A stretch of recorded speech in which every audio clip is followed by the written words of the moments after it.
तो चलिए एक बार फिर से आप सभी का स्वागत है हमारे YouTube चैनल पर। देखिए आज की इस वीडियो में बात करने वाला है क्लास 11th भूगोल मॉडल सेट नंबर 1 की। आज हम लोग ज्योग्राफी मॉडल सेट नंबर 1 को देखेंगे। इससे पहले मैंने हिस्ट्री का वीडियो बना दिया है, अगर आप सभी ने हिस्ट्री का वीडियो नहीं देखा है तो देख लें। चलिए फटाक से बात करते हैं हम लोग पहला मॉडल पेपर का पहला क्वेश्चन। तो पहला जो आपका क्वेश्चन पूछा जा रहा है कि पृथ्वी का आकार का संबंध निम्नलिखित में से किससे है, यानी कि जो पृथ्वी का आकार है वो किस तरह है वो आपको बताना। ठीक है, तो सभी को पता है वो नारंगी की तरह है। किस प्रकार का? नारंगी की तरह, यानी कि करेक्ट आंसर आपका ऑप्शन में जो गौ दिखाई दे रहा है सही से उत्तर हो जाता है। ठीक है, ऑप्शन नंबर 3 आपका नारंगी सही से उत्तर हो जाता है। ठीक है, जो हमारा पृथ्वी है, जो अर्थ है, इसका जो आकार है, ठीक है, वो नारंगी की तरह है। तो इसका आंसर आपका ऑप्शन नंबर 3 सही उत्तर हो जाएगा। चलिए आगे देखिए, दूसरा जो आपका प्रश्न पूछा जा रहा है कि भूगोल का उद्देश्य धरातल के पारदर्शिक या तो फिर क्षेत्र विभिन्नता का वर्णन एवं व्याख्या करना है। तो ये कथन किनका है? तो ये जो कथन है वो कथन है आपका रिचर्ड हार्टसॉन का। ठीक है, तो करेक्ट आंसर आपका ऑप्शन में जो 2 दिखाई दे रहा है, यानी कि ख सही सा उत्तर हो जाता है। ठीक है, चलिए अब बात कर लेते हैं अगला प्रश्न की। और यहाँ पे जो आपका तीसरा प्रश्न पूछा जा रहा है कि निम्नलिखित में से किस विद्वान ने भूगोल यानी कि जियोग्राफी शब्द का प्रयोग पहली बार किया। देखिए भूगोल का सर्वप्रथम प्रयोग अगर बात कर सकते हैं वो क्या था? इरेटोस्थेनीज। सभी जानते हैं इरेटोस्थेनीज, जिन्हें हम लोग भूगोल का पिता भी कहते हैं। कौन? इरेटोस्थेनीज। तो करेक्ट आंसर का बात कर सकते हो तो आपका ऑप्शन में जो 3 दिखाई दे रहा है सही से उत्तर हो जाएगा। ठीक है, इरेटोस्थेनीज को हम लोग भूगोल का जनक या तो फिर पिता भी कहते हैं। चलिए आगे बात करेंगे चौथा नंबर प्रश्न की। यहाँ पे जो आपका प्रश्न पूछा जा रहा है कि देखिए पृथ्वी की उत्पत्ति के संबंध में एक प्रारंभिक एवं लोकप्रिय मत ज्वार कर, ठीक है, परिकल्पना किस विद्वान द्वारा दिया गया। तो देखिए ये जो दिया गया वो दिया गया जेम्स जीन्स ने। ठीक है, तो करेक्ट आंसर आपका ऑप्शन में जो 4 दिखाई दे रहा है जेम्स जीन्स आपका सही से उत्तर हो जाता है। चलिए इसी प्रकार बात करेंगे पांचवा प्रश्न की। तो देखिए पांचवा आपका प्रश्न पूछा जा रहा है कि आधुनिक समय में ब्रह्मांड, ठीक है, की उत्पत्ति संबंधित सामान्य सिद्धांत निम्नलिखित में से कौन सा है। तो देखिए अगर 5 का ऑप्शन की बात करें तो सबसे लास्ट में जो दिखाई दे रहा है आपका बिग बैंग सिद्धांत आपका सही सा उत्तर हो जाता है। ठीक है, जो बिग बैंग सिद्धांत है आपका सही सा उत्तर ऑप्शन नंबर डी यानी कि घ हो जाता है। चलिए अब बात करेंगे हम लोग छठा नंबर प्रश्न की। और यहाँ पे जो आपका प्रश्न पूछा जा रहा है कि प्रकाश वर्ष क्या मापने की इकाई है। तो देखिए जो प्रकाश वर्ष होती हैं एक मापने की इकाई होती है, ये क्या होती है? खगोलीय दूरी को, ये दूरी को मापती है। और किसकी दूरी को? खगोलीय दूरी को, यानी कि करेक्ट आंसर आपका ऑप्शन में जो क दिखाई दे रहा है खगोलीय दूरी आपका सही सा उत्तर हो जाएगा। ठीक है, जो प्रकाश वर्ष है वो खगोलीय दूरी को मापती है, इस बात को आप लोग ध्यान में रखिए। चलिए तो चलिए बात कर लेते हैं, अगला प्रश्न पूछा जा रहा है कि वर्तमान में सौरमंडल में कितने ग्रह हैं। ठीक है, तो वर्तमान में जो हमारे ग्रह हैं वो है 8। कितने हैं? 8। ठीक है, तो करेक्ट आंसर 7 का ऑप्शन में यहाँ पे जो बी दिखाई दे रहा है 8 ग्रह हैं, सही से उत्तर हो जाता है। ठीक है, अभी वर्तमान में कितने ग्रह हैं? 8 है, सबसे बड़ा बृहस्पति। चलिए आगे देखिए 8वां नंबर जो प्रश्न आपका पूछा जा रहा है कि भूतल पर वह बिंदु जो भूकंप के उद्गम केंद्र के, ठीक है, समीपतम होता है, तो वो जो होता है वो आपका 8 का जो ऑप्शन का बात कर सकते हैं, इन ऑप्शन में से अभिकेंद्र होगा। ठीक है, तो करेक्ट आंसर आपका ऑप्शन में जो ख दिखाई दे रहा है अभिकेंद्र आपका सही से उत्तर हो जाता है। चलिए इसी प्रकार बात करेंगे हम लोग 9वां नंबर प्रश्न की। पूछा जा रहा है कि सुनामी से सर्वाधिक क्षति किस क्षेत्र में होती है। तो सुनामी में सबसे ज़्यादा क्षति होता है वो होता है आपका स्थल के आंतरिक भाग को। कौन सा भाग? स्थल के आंतरिक भाग, यानी कि करेक्ट आंसर आपका ऑप्शन में यहाँ जो 3 दिखाया जाता है स्थल के आंतरिक भाग आपका सही सा उत्तर हो जाता है। चलिए 10वां प्रश्न की बात करेंगे। यहाँ पे जो आपका प्रश्न पूछा जा रहा है कि भूपृष्ठ में सर्वाधिक मात्रा में कौन सा तत्व पाया जाता है। देखिए भूपृष्ठ में सर्वाधिक मात्रा में जो पाया जाता है वो पाया जाता ऑक्सीजन। ठीक है, अभी आप बोलेगा कि हो जाएगा नाइट्रोजन, लेकिन ऐसा बात नहीं। यहाँ पे प्रश्न क्या दिया है? भूपृष्ठ पूछा गया है। अगर आपको वायुमंडल पूछा जाए तो आपको नाइट्रोजन होगा। ठीक है, तो अभी पूछा गया है भूपृष्ठ, यानी कि आपका करेक्ट आंसर आपका ऑक्सीजन होगा। ठीक है, तो करेक्ट आंसर आपका ऑप्शन में जो 3 दिखाई दे रहा है ऑक्सीजन सही सा उत्तर हो जाता है O2। चलिए आगे प्रश्न की बात करते हैं। 11वां नंबर जब का प्रश्न पूछा जा रहा है कि निम्नलिखित में से कौन सी, ठीक है, भूगर्भ की जानकारी का प्रत्यक्ष साधन है।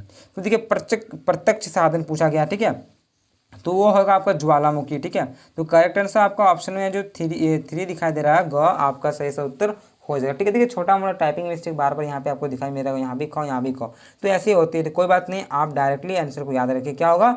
ज्वालामुखी। ठीक है, चलिए तो चलिए बात कर लेते हैं। अगला प्रश्न पूछा जा रहा है कि महाद्वीप विस्थापन सिद्धांत 1912 में किसने मतलब प्रस्तावित किया।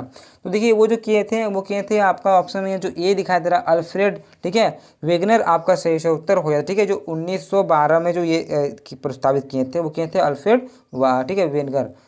तो आपका करेक्ट आंसर आपका ऑप्शन में जो ए दिखाई दे रहा है, ठीक है, आपका सही उत्तर हो जाएगा। चलिए आगे बात करेंगे हम लोग 13वां नंबर प्रश्न की। यहाँ पे जो आपका प्रश्न पूछ रहा है कि निम्नलिखित में से कौन, ठीक है, सक्रिय ज्वालामुखी के उदाहरण है। तो देखिए सक्रिय ज्वालामुखी के जो उदाहरण है वो है आपका प्यूजिमा, ठीक है। तो करेक्ट आंसर आपका ऑप्शन में यहाँ पे जो 2 दिखाई दे रहा है सही से उत्तर हो जाएगा। चलिए 13वां प्रश्न की बात करेंगे। यहाँ पे जो आपका प्रश्न पूछा जा रहा है कि रिंग ऑफ फायर किस महाद्वीप में स्थित है।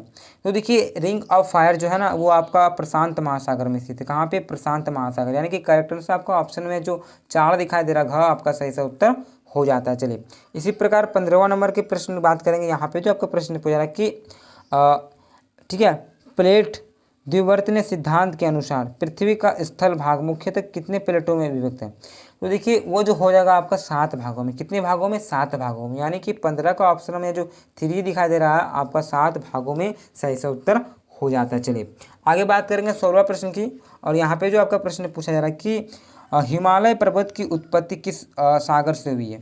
तो हम सभी जानते हैं जो हिमालय सागर की जो उत्पत्ति हुई वो हुई थी आपका टेथिस सागर से, यानी कि करेक्ट आंसर आपका ऑप्शन में है जो ग दिखाई दे रहा है टेथिस सागर आपका सही से उत्तर हो जाएगा। ठीक है, 16 का आपका ऑप्शन नंबर 3 टेथिस सागर करेक्ट आंसर। चलिए 17वां प्रश्न की बात कर लेते हैं। यहाँ पे जो प्रश्न पूछा जा रहा है कि चूना पत्थर किस प्रकार के चट्टानों का उदाहरण है।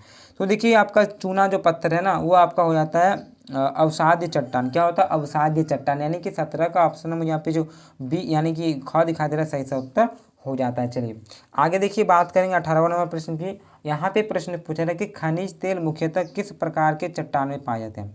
तो देखिए खनिज तेल जो पाए जाते हैं वो अग्निसेल में। कहाँ? अग्निसेल में। तो 18 का ऑप्शन में मुझे यहाँ पे ए दिखाई दे रहा है, ए यानी कि क सही सा उत्तर हो जाता है। ठीक है 1। चलिए आगे बात करेंगे हम लोग 19वां नंबर प्रश्न की। यहाँ पे पूछा जा रहा है कि भूस्खलन सामान्यतः किस क्षेत्र में देखने को मिलता है। तो देखिए अगर बात करते हैं 19 का ऑप्शन में 4 जो दिखाई दे रहा है आपको यहाँ पे मरुस्थलीय क्षेत्र आपका सही सा उत्तर हो जाता है। ठीक है, मरुस्थलीय क्षेत्र आपका correct answer option number D हो जाएगा। चलिए 20वां प्रश्न की बात कर लेते हैं। यहाँ पे प्रश्न पूछा है कि निम्नलिखित में से कौन सी एक ठीक है अनुक्रमिक प्रक्रिया है। तो देखिए अनुक्रमिक प्रक्रिया पूछा गया है ना तो वो हो जाएगा अपर्दन। ठीक है, तो करेक्ट आंसर आपका ऑप्शन में जो 4 दिखाई दे रहा है यानी कि घ सही सा उत्तर अपर्दन हो जाएगा। चलिए तो चलिए बात कर लेते हैं 21वां नंबर प्रश्न की। पूछा जा रहा है कि वायुमंडल की कुल द्रव्यमान का 99% गैस, ठीक है 99% जो गैस है पृथ्वी की सतह से कितने किलोमीटर ऊंचाई पर स्थित रहते हैं। तो इसका अगर सही उत्तर की बात कर सकते हैं तो वो हो जाएगा आपका 32 किलोमीटर। कितना? 32 किलोमीटर। करेक्ट आंसर आपका ऑप्शन में जो यहाँ पे ख यानी कि 2 दिखाई दे रहा है सही से उत्तर हो जाएगा। ठीक है, चलिए आगे देखिए अगर बात करें प्रश्नों की। यहाँ पे पूछा जा रहा है कि वायुमान, ठीक है, वायुयान सामान्यतः किस मंडल में गमन करती है। तो देखिए वायुमान जो है ना वो क्षोभ मंडल में गमन करती है। कौन सा मंडल में? क्षोभ मंडल। तो करेक्ट आंसर आपका ऑप्शन में जो यहाँ पे क दिखाई दे रहा है क्षोभ मंडल आपका सही सा उत्तर हो जाता है। चलिए तो चलिए बात कर लेते हैं अगला प्रश्न की। पूछा जा रहा है कि क्षोभ मंडल में, ठीक है, धरातल से कितनी ऊंचाई पर 1 डिग्री सेंटीग्रेड तापमान में गिरावट आती है। तो देखिए 23 का ऑप्शन में जो 3 दिखाई दे रहा है 165 आपका मीटर सही से उत्तर हो जाएगा। ठीक है, कितना? 165 मीटर। तो करेक्ट आंसर 23 का ऑप्शन में सी हो जाएगा। चलिए 24वां प्रश्न आपका पूछा जा रहा है कि निम्नलिखित में से कौन गैस वायुमंडल में सबसे अधिक मात्रा में मौजूद है। तो देखिए वायुमंडल यहाँ पे पूछा गया है ना, तो वायुमंडल में सबसे अधिक मात्रा में पाया जाता है वो आपका हो जाएगा नाइट्रोजन। क्या? नाइट्रोजन। तो 24 का ऑप्शन में यहाँ पे जो बी दिखाई दे रहा है नाइट्रोजन आपका सही से उत्तर हो जाता है। ठीक है, और ये कितने प्रतिशत पाया जाता है? वो आपका पाया जाता है आपका 78%। ठीक है, ये बात आप लोग ध्यान में रखिएगा। चलिए 78% आपका ये पाया जाता है। चलिए आगे प्रश्न की बात करेंगे। यहाँ पे जो आपका प्रश्न पूछा जा रहा है 25वां नंबर की, वह वायुमंडलीय परत जो मानव जीवन के लिए सबसे अधिक महत्वपूर्ण है।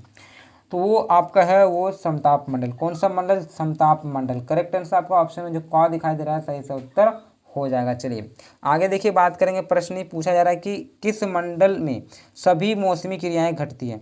तो देखिए सभी मौसमी जो क्रियाएं घटती हैं वो क्रियाएं घटती हैं क्षोभ मंडल में। कौन से मंडल में? क्षोभ मंडल में। तो करेक्ट आंसर आपका ऑप्शन में जो क दिखाई दे रहा है सही से उत्तर हो जाएगा। चलिए आगे प्रश्न पूछा जा रहा है कि किस मंडल, ठीक है, तो किस मंडल में रेडियो तरंग वापस लौटती है। तो देखिए वो जो लौटती है ना वो अगर बात कर सकते हैं तो वो लौटती है आपका आयन मंडल में। कौन सा मंडल? आयन मंडल। तो देखिए इनमें से आयन मंडल यहाँ पे कहीं ऑप्शन नहीं दिखाई दे रहा, ठीक है। तो इसका करेक्ट आंसर आयन मंडल होगा। आप सभी सबसे पहले इसको नोट कर लें, इस प्रश्न को, 27वां नंबर प्रश्न को कहीं कॉपी में। जो रेडियो जो है ना, रेडियो तरंग जो वापस लौटती है वो लौटती है आयन मंडल में। कौन सा? आयन मंडल में। आप मेरे बात को सुनिए और यहाँ पे इसको नोट कर लिया, ठीक है। चलिए आयन मंडल, चलिए इसको ध्यान में रखिएगा। प्रश्न आगे पूछा जा रहा है कि वायुमंडल में मौजूद ज्वाला, ठीक है, जलवाष्प की वास्तविक मात्रा को क्या कहा जाता है? तो देखिए वो जो आपका कहा जाता है वो, ठीक है, निरपेक्ष आर्द्रता, ठीक है, निरपेक्ष आर्द्रता, यानी कि करेक्ट आंसर आपका ऑप्शन में जो ख दिखाई दे रहा है आपका सही से उत्तर हो जाएगा। चलिए 29वां नंबर प्रश्न पूछा जा रहा है कि धूम कोहरा सामान्यतः कहाँ बनता है?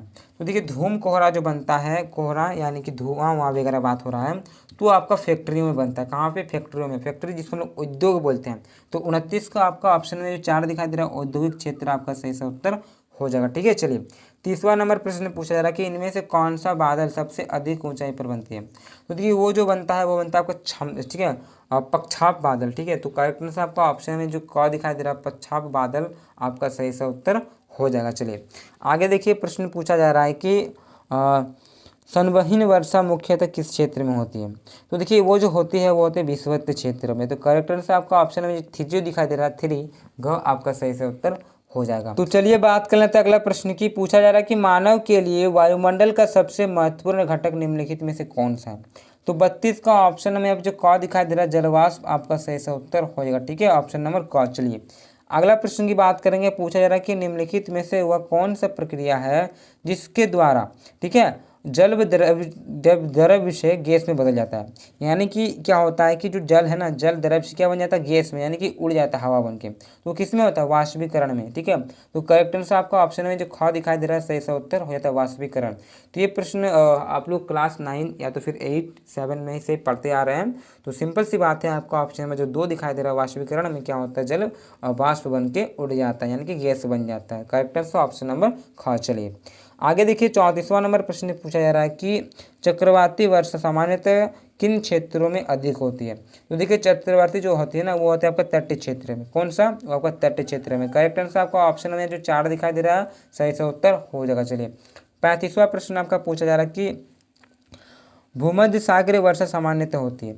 तो होती है 10 से 20 डिग्री उत्तरी तथा दक्षिणी अक्षांशों के बीच, यानी कि आपका ऑप्शन में जो ख दिखाई दे रहा है सही से उत्तर हो जाएगा। चलिए बात कर लेते हैं अगला प्रश्न की। पूछा जा रहा है कि जब जलवाष्प सीधे ठोस रूप में परिवर्तित होती है तो उसे हम कहते हैं?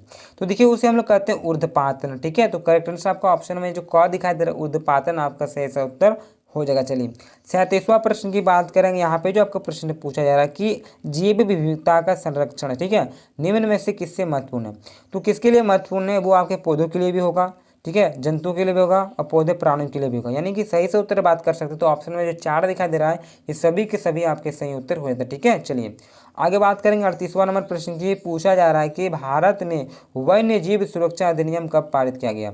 देखिए ये जो पारित किया गया था आपका 1972 हो जाएगा, ठीक है। तो करेक्ट आंसर आपका ऑप्शन में जो 2 दिखाई दे रहा है सही से उत्तर हो जाएगा। चलिए आज का देखिए और 2 प्रश्न बचा, उसे भी देख लेते हैं। क्या पूछा जा रहा है कि जिन क्षेत्रों में प्रजातीय विविधता अधिक होती है, ठीक है, उस विविधता वाले क्षेत्र को क्या कहते हैं? तो उसे हम लोग कहते हैं हॉट स्पॉट, ठीक है, हॉट स्पॉट। तो करेक्ट आंसर आपका ऑप्शन में जो 3 दिखाई दे रहा है आपका सही सा उत्तर हो जाएगा। चलिए इसी प्रकार आज का अंतिमवां प्रश्न और 40वां प्रश्न क्या पूछा जा रहा है इसे भी देख लेते हैं। उसके बाद आपका जो मॉडल सेट नंबर 1 वो क्लियर हो जाएगा। चलिए पूछा जा रहा है कि रियो डी जेनेरियो पृथ्वी सम्मेलन कब हुआ था? तो देखिए ये जो सम्मेलन हुआ था वो था आपका 1992 में, ठीक है। तो करेक्ट आंसर आपका ऑप्शन में जो 2 दिखाई दे रहा है 1992 आपका सही से उत्तर हो जाता है, ठीक है, ऑप्शन नंबर बी यानी कि ख। तो इसी प्रकार आपका मॉडल सेट नंबर जो 1 होता है वो क्लियर होता है। इसके बाद मैं आपका लाने का प्रयास करूंगा हिंदी का, और जो भी आपका सब्जेक्ट रहेगा वो लाने का प्रयास करूंगा। तो तब तक के लिए आप क्या कीजिए कि हमारे चैनल को सब्सक्राइब करके रख लीजिए। ऐसे में क्या होगा कि अगर आप सब्सक्राइब कर लेते हैं तो सबसे पहला वीडियो आपको जाएगा, नोटिफिकेशन आपको जाएगा, आप सबसे पहले देख पाएंगे। तब ना आपको पता चल जाएगा कि मैंने कौन सा वीडियो छोड़ा है कौन सा नहीं छोड़ा है, तो आपको फटाक से पता चल जाएगा। तो ऐसे में क्या कीजिए आप सब्सक्राइब कर लीजिए, साथ ही हमारे जो टेलीग्राम चैनल है इन्हें भी ज्वाइन कर लीजिए, ठीक है। तो आज की वीडियो में इतना ही, दूसरी वीडियो में जय हिंद जय भारत।